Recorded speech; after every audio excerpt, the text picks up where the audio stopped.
اٹک police نے ہمیں راستے پہ کی کوشش کی ہے اور یہ ہمارے پیچھے بھاگ رہے ہیں اور ہم جی ٹی روڈ پہ اسلام آباد کی طرف گامزن ہیں. ہمیں کہیں انٹرسیپٹ کرنا چاہیں تو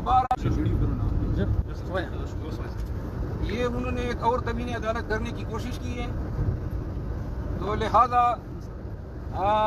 یہ گرفتاری پوری لوگوں کو آگاہ کرنا چاہتا ہوں کہ یہ فی صلاحیت کر رہے ہیں وکلاء کے ساتھ، خان کے وکیلوں کے ساتھ، اور آپ سب آگاہ ہو. میں اپنے قبیلے کو کہنا چاہتا ہوں، ڈی پی او اٹک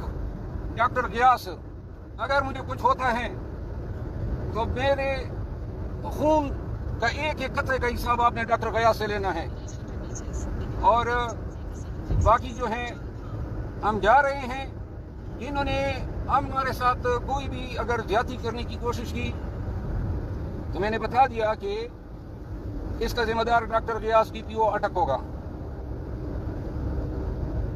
اور یہ آج جو کر رہے ہیں وکلا، یعنی اتنی لارس کم پر جو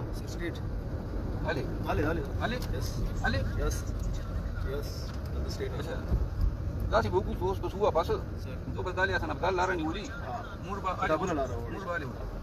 ٹھیک سر دو بدا چلنی ہے تھوڑا ہم بس اول اسٹریٹ لارنا تھا اخر يقولوا ولا يقولوا لكم سر يقولوا لي ما ده ده بقى ده بقى ده بقى لوكيشن